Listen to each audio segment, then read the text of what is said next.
E aí, pessoal, tudo bem? Espero que vocês estejam bem, estejam lendo poesia, lendo muita poesia. Eu ando lendo muita poesia. Na verdade, eu fiz uma promessa comigo mesmo, não sei se eu falei no vídeo de apresentação, mas eu pretendo, a partir de agora, ou desde quando eu fiz essa promessa, ler somente poesia. E em parte de prosa, eu ficarei apenas com as questões de teoria ou filosofia, livros de filosofia que eu gosto, ou revistas filosóficas, e do demais só poesia. Claro que uma vez ou outra talvez eu acabe lendo um romance, mas provavelmente não. A não ser que seja aí um clássico ou algo realmente que me chame a atenção. Mas, dito isso, melhor a gente começar aqui com o nosso pub, Poesia Universal Brasileira. E hoje eu quero falar um pouquinho com vocês sobre esse livro da Mariana Paim. É o primeiro livro que eu leio dela, na verdade nem sei se ela tem outros. Não fiz uma pesquisa para saber nada sobre ela, sobre o livro, que apesar de eu gostar de fazer esse tipo de pesquisa, eu não quero fazê-la nesses vídeos. Eu quero realmente expressar aquilo que eu sinto somente através da leitura e através do que eu encontro na leitura, nas palavras, no texto em si. Mas eu acho super válido não fazer essa pesquisa, inclusive eu vou fazer depois de gravar esse vídeo. Vou fazer com relação a poeta, vou fazer com relação ao que ela diz aqui, não? Que vocês vão descobrir agora o que é. Mas, sem perder tempo, eu gostaria de ler para vocês primeiro o nome do livro. O nome do livro é Sereias. Então, Sereias está separado, as duas últimas letras, para tornar a palavra sereia, ou sereias, que significaria o ser, não, mitológico, metade humano, metade peixe, um mito, né? Do verbo, né? Então ela dividiu aí as duas últimas letras para ficar também o verbo aí no futuro, dá essa sensação de sereias. Então, sereias, a poeta dizendo que ela será, na questão aqui, acho que as drag, que é o que ela vai tratar, ou até mesmo as sereias, ou a mulher, ou que, não sei, será alguma coisa, como todo mundo pretende ser alguma coisa, né? Talvez se vocês leiam o livro, vocês descubram o que ela está tentando ser, o que ela pretende ser. Ou, ao menos, somente linguagem, né? Que isso é importante para ela aqui. Então, é um poema-ensaio, como diz aqui o subtítulo do livro. Então, é Sereias, ou Ensaio de um Mergulho de Âncora. Não, ou Sereias, ou Ensaio de um Mergulho no Âncora. Então, Âncora me parece que é um lugar em Salvador, se eu não me engano, onde acho que há clubes, há bares, onde os drag se encontram, né? E há talvez performances ou shows, espetáculos. E então é um mergulho da poeta nesse espaço, mas buscando interpretar a linguagem que mapeia esse espaço, ou transforma, ou cria esse mundo. Então, vou ler um trechinho aqui da introdução, primeiro parágrafo, que a própria poeta nos diz. Então, ela nos diz: Sereias é ao mesmo tempo a tentativa de registro de um mergulho na cena drag na cidade de Salvador, e também o resultado do exercício, algo inacabado, de refletir sobre ele em meio a uma experimentação da linguagem. Então a gente pode ver aqui que é esse mergulho que ela vai fazer através desse ensaio poema, tá? E para interpretar a linguagem, né? Para uma experimentação, né? Uma experimentação, ela usa na verdade a palavra. Mas um experimento é sempre uma interpretação, né? De certa maneira, a gente tem que fazer uma leitura sempre, né, das coisas, e através dos fatos, na verdade, tem os fatos, não, mas tem sempre a leitura, não? Então, interpretação e experimentação está sempre correlacionado, andam de mãos dadas, tá? E a questão do mergulho, né? E já que, pensando nessa própria palavra, né, refletindo, mergulho, acho que está correto, não, a metáfora aqui, né? A gente usa essa questão de mergulhar, né? No livro, eu mesmo agora estou mergulhando nesse seu poema, né, Mariana? Nesse seu ensaio, poema. Mas, ao mesmo tempo, tem a questão de que a gente já nasce mergulhado, né? Principalmente com relação à linguagem, à cultura, com relação, vamos supor, à sereia, no caso aqui, que é a metáfora, a sereia, ela já nasce mergulhada, né, no mar, né? Já nasce rodeada pela água, pelo seu entorno, também pela sua questão corporal, né? Pelo que ela é, né? Ela já nasce mergulhada, né, no corpo dela, né? E nos seus limites e nas suas possibilidades. Então, esse é só para umas reflexões, né? Assim, né? A gente vai fazendo reflexão através do livro, que não significa dizer que algo está certo ou está errado, não, reflexões, possibilidades, conversas, diálogos e críticas que nós pomos, que nós colocamos, não, sobre nós mesmos. Mas, sem demora, vamos ler. Na verdade, por ser deixa eu mostrar para vocês aqui, né? Então, os poemas se encontram assim, mas na verdade não são poemas soltos, né? Como eu disse, é um poema só, né? Uma reflexão da poeta, um ensaio, né?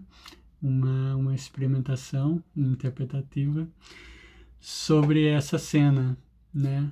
Drag em Salvador e a sua posição dentro disso, né? Já no começo a gente vai encontrar a poeta pensando essa coisa, né?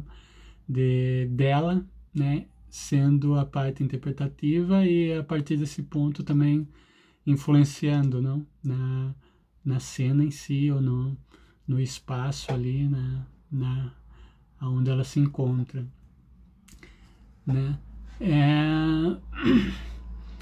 Então é isso que eu estava dizendo aqui sobre a estrutura, né, do poema. Então a gente vai encontrar esses dois sempre aí. Deixa eu mostrar novamente. Então aqui seria o segmento, né, do mesmo poema, mas ao mesmo tempo é um diálogo, né? Então entre as duas partes que se encontram na folha, que elas se seguem, mas ao mesmo tempo elas dialogam. Então esse é um fato interessante, né? Então o poema é um só, né? Que ele percorre, né? Vai até o final, mas ao mesmo tempo, né? Por questão até de espaço, né? Dessa forma, de estrutura. Então a poeta, ela coloca os trechos, né? Um diante do outro, né? E todos eles vão ter como 16 versos, né? 16 linhas, e então a gente pode ver como também um diálogo que acontece entre as partes, né? Então, quer dizer, as partes se seguem, né? São continuação uma da outra e ao mesmo tempo, na folha em si, elas trabalham como se estivesse dialogando, contrastando aqui as formas. Não sei se deu para vocês entenderem o que eu quero dizer. Eu acho que acabei falando meio complicado. Mas talvez eu explique um pouco mais depois. Vamos seguir. Então eu quero ler um trecho aqui para vocês, onde ela cita Devassa e é o trecho onde ela vai começando a refletir sobre a questão da linguagem. Eu sigo sinais luminosos e peço uma devassa, mas fico com essa palavra engasgada na garganta. Devassa, pode me dizer do ato de investigar, mas parece antes remeter à força utilizada sempre que se pretende expor ou fazer algo emergir. Devassa também se diz da pessoa tida como libertina ou depravada. E o interessante aqui é que a devassa também acho que é uma cerveja, né? Que ela fala que não siga os sinais luminosos. Então aqui está a poeta fazendo esse caminhada, né? Fazendo esse mergulho, né? Por esse espaço que ela começa descrevendo um pouco, né? O espaço da Bahia de Salvador. E daí ela pede, né? Peço uma devassa, porque acho que devassa deve ser alguma bebida. Então eu não fiz uma pesquisa ainda, mas acredito que deve ser alguma coisa material, uma bebida, uma comida, não sei. Na verdade, terei que fazer a pesquisa depois e descobrir. Mas eu tive essa sensação que é algo que ela pede material e através desse material, através desse objeto, ela começa a fazer a interpretação, fazer o experimento com a linguagem, né? E descobrir as várias significações de devassa, né? Então é interessante, né? É interessante o fato que essa matéria trouxe ela para dentro da linguagem, né? E trazendo para dentro da linguagem, claro, traz dentro de nós mesmos, né? Porque nós somos, não grande parte, linguagem, né? E interpretação. Então a poeta vai seguir dessa maneira, né? E na verdade ficou difícil para mim assim buscar trechos, porque como é um ensaio, um poema, né, e bastante filosófico, né, às vezes também bastante teórico, não, com citações de Judith Butler, de Foucault. Na verdade fica complicado buscar trechos que exprimam, né, tanto a poética, não, da poeta, não, na sua maneira de expressar, quanto algum significado, né? Porque uma parte sempre está correlacionada, né? Sempre está seguindo a anterior, né? Mas eu coloquei aqui, na verdade, que no meu ponto de vista, né? A poeta depois pode dizer se eu tô com a razão, né? Ou não, talvez tenha feito uma leitura, né? Uma interpretação totalmente equivocada. Mas eu vejo que ela parte, né, dessa questão do corpo, quando eu falei, né, dela mesma, não, sendo ali presente, né, e influenciando, né, na própria interpretação, na própria leitura, na própria presença, né, do espaço, né. Mas é claro que, e daí essa relação é uma relação sempre de experiência também, né. Então, o corpo gera uma experiência. E a experiência, ela é experimentada, né? Ela é interpretada através da linguagem, né? Através da palavra. Então é mais ou menos essa linha que eu vejo ela seguindo, né? E a palavra, é claro, né? A palavra sempre, ela impõe uma representação, né? Ela tem um significado e ela tenta pôr, né, uma imagem, né? Sim, um significado, uma maneira, né, de ver as coisas ou de ser. E ao mesmo tempo, a palavra é sempre isso, né? A palavra é esse luta que a gente já conversou aqui sobre outros poemas, né? E que ela nos dá a possibilidade de criar, de sermos, né? Várias, não? Possibilidades, né? Como é o caso que a gente viu da devassa, não? Que tem vários significados numa mesma palavra. pode ser algo material, pode ser uma ação, pode ser mais abstrato. Mas ao mesmo tempo ela limita, né? A palavra ela limita. Exatamente porque ela tenta organizar, não, e representar. E daí isso leva então à questão do mapa, né? Que ela vai chegar a essa questão do mapear um local, porque o mapa também é uma linguagem em si, né? É uma tentativa de descrever ou interpretar um modo também de ver um espaço, uma realidade. E inclusive tem uma frase que eu não vou me lembrar de quem é o autor, eu vou até buscar e posso colocar aqui no vídeo se vocês se interessarem realmente e me pedirem, de quem que é aquela frase, mas alguém já disse que o mapa não é o território, né? Ou não é a paisagem. E assim como a representação não é a coisa representada, não de forma total, ao menos, né? Não de forma completa.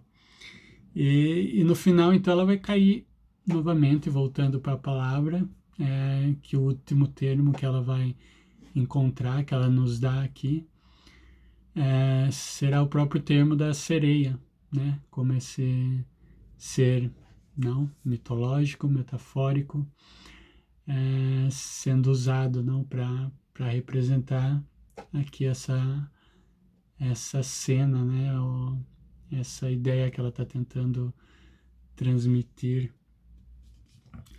Então, se vocês puderem ver, né, o livro, né, comprarem, eu vou ler mais um pedacinho aqui que eu grifei. Um pedacinho meio longo, mas acho que está falando pela questão da linguagem. Vamos ver. Penso que fazer um poema é muitas vezes também travar uma guerra em meio à linguagem. Uma tentativa de organizar a experiência com palavras e elaborar conexões nem sempre tão aparentes. É como tentar dizer o mesmo, talvez de uma outra forma, afiando uma palavra já gasta. Então, é um pouco, acho que a gente estava conversando, não? Sobre isso da palavra, né? Das possibilidades e limitações da palavra, e aqui pensando na palavra como a possibilidade de um poema, não? Como que para muitos, não, é a possibilidade máxima, né, da palavra, não? A criação do poema. Onde a palavra ali não somente cria o poema, mas é recriada pelo próprio poema, né? Tem essa relação. E acho que é esse tipo de poema que hoje eu gosto mais, né? Aquele poema que nos traz para dentro do poema e nos tristura ou não sei, nos desnuda realmente, não nos traz para dentro do poema antes de nos jogar para fora, para o mundo, né? Não aquele poema que é um pouco informativo, que nos diz, olha como é o mundo, olha o que está acontecendo, olha isso é de tal maneira. Não, esse já não é o poema que ao menos a mim me chama a atenção. Eu gosto daquele poema que me traz para dentro da problemática da própria linguagem da palavra e através daí me passa uma mensagem, né, disturbadora sobre a realidade, seja temporal ou seja atemporal da nossa existência, do mundo, né. Então é aquele poema que antes de me expulsar para o mundo, ele me suga para si mesmo, para a própria interior do poema e da linguagem. Mas aqui acho que uma reflexão que eu fiz com relação da palavra gasta, eu, na verdade não gosto muito dessa imagem da palavra sendo gasta. Para mim, eu prefiro, até na questão do mergulho, né, pensando aqui com a poeta, eu prefiro a palavra como algo que vai ganhando peso, que vai ganhando como se fosse, vamos dizer, um barco ou algo que está boiando nesse mar, né, da linguagem, né, da, sim, não da linguagem em si, né, esse mar. Então a palavra está ali, né, sendo usada, e cada vez que ela é usada, ela vai ganhando esse peso e vai se afundando, e vai se afundando, e vai se afundando. Né? Chega um ponto que ela sai da superfície, ela ganha uma certa profundidade, e essa palavra acaba se tornando uma palavra quase só dos poetas, né? Ou uma palavra da filosofia, não sei, ela está aí no meio termo, né? Aí entre o abismo do oceano e a superfície da realidade, mas ela segue ganhando peso até que ela vai e se afunda e está aí totalmente debaixo, esquecida, na escuridão desse mar das ideias, da linguagem, das representações. Então eu prefiro mais do que gastada, eu prefiro essa ideia da palavra. Mas isso é só uma ideia minha, coisa minha. Dá muito bem para entender aqui de maneira clara o que a poeta tenta dizer com essa imagem. E além disso, não sei, eu acho interessante aqui algumas partes, né, que ela faz, né, ainda seguindo naquela linha, né, vocês podem ver aqui. Então tem as duas colunas, né, de 16 versos, né, então aí elas seguem, né, elas estão tratando do mesmo assunto, né, que é esse ensaio sobre os drags, sobre o âncora. Mas ao mesmo tempo, na página aqui a gente pode ver elas como duas formas se dialogando, se contrastando. E aqui, particularmente nesse trecho, a gente vê, né, que tem aí alguns saltos, algumas separações entre esses termos, né, que são termos aqui para ela importantes, né, com relação ao drag, a mulher, né, deixa eu ler aqui. Então tem mulher, tem transformista, senhora, drag queen, homem, travesti, gente, a linguagem. Então aí esse espaço entre eles também nos dá essa sensação, né, interessante de que eles estão aqui no mesmo espaço da folha, né, estão aqui interrelacionando, né, confluindo aqui no mesmo poema, mas ao mesmo tempo há um espaço entre eles, né, uma divisão, há uma separação nesse diálogo, né, nessa visão aqui nossa diante do poema. Mas eu acho que é isso aí, né? O poema na verdade não é muito longo, né? E teria muito mais para se falar aqui sobre ele, né? Também tem a questão aqui que eu marquei aqui, né? A questão do coletivo e particular, que ela trata um pouquinho, que eu também tenho uma ideia um pouco diferente. Eu entendo aqui o que ela está tentando dizer e, de certa maneira, concordo, até mesmo para que outras pessoas possam entender. Mas, na síntese, eu acho que não, apesar que há um coletivo particular, pode haver um coletivo particular, mas eu não penso que exista o particular sem o coletivo. Somente essa observação acho que eu queria fazer. Mas há outras coisas aqui que eu apontei, mas a gente ia ficar aqui conversando por muito tempo e ao mesmo tempo é algo complicado até para mim falar, porque, né, tem essa peculiaridade, não esse livro que é um ensaio. Então ele tem muito de teórico, de teoria, né? E de filosófico também, além da questão poética, né? De linguagem. Mas eu gostei, achei interessante, né? Algo que você pode ler rápido, não? Aí mesmo pondo atenção, né? É curto, não é um ensaio longo, né?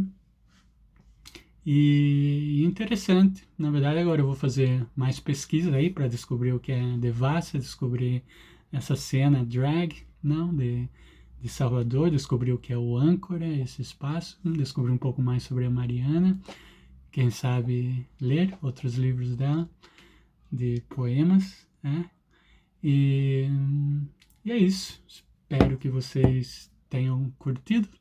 Se não curtiram, me digam. O que não curtiram, como eu disse, eu estou aqui apenas para aprender. Isso daqui não é aula, não é curso, não é nada. É somente eu mostrando para vocês como eu leio, como eu tento aí me abrir e ser aberto pelos poemas que eu leio, pelas casas que eu visito, né? Aquela ideia que a gente já tratou aqui. E que vocês podem saber um pouquinho mais na descrição do vídeo de apresentação, que eu vou colocar aqui na descrição. Naquele vídeo de apresentação eu falo um pouquinho sobre o que a gente tenta aqui com essas leituras. Tá bom? Mas é isso, eu vou terminar então lendo mais um trechinho aqui do livro, talvez a parte final. E obrigado, agradecer aqui, parabéns, Mariana, pelo livro, pelo poema ensaio, tá? Gostei de ler. Tenho aqui várias coisas ainda para pensar sobre o que você disse. E é isso aí. E o resto de vocês leiam poesia, né? Se cuidem, não? E vivam uma existência fantástica. Tá bom? E até a próxima. Próximo livro que eu vou falar um pouquinho é O Corpo de Festim, do Alexandre Guarnieri. Sim, eu acho que é Alexandre Guarnieri. Espero que eu esteja pronunciando corretamente aqui o seu nome. Então ele será a nossa próxima leitura, que eu já terminei de ler o livro dele, agora estou terminando a segunda vez e fazendo aqui algumas anotações aqui, reflexões. E é isso aí. Tá? Até a próxima, então. Cuidem-se e leiam poesia. Tá? Agora, último trecho aqui do ensaio, poema da Mariana Paim, Sereias. Mas ainda é preciso falar o quanto essa cartografia é uma rota masculina. Eu assisti há uns dias 2 documentários sobre o Leonilson. Em um deles aparece um pouco do Cherish da Madonna e aquela imagem des sereias que o Lenilson traz para várias obras suas. Eu também fiquei com essa imagem das sereias, e toda vez que penso no âncora, ela volta. Acho que em parte pelas referências do próprio, espaço em parte, porque também acho que elas, as sereias, são uma poderosa metáfora para esses nossos corpos em devir. Felipe me disse que, toda vez que vem ao âncora, sente nostalgia. Eu não sei porquê, mas também senti.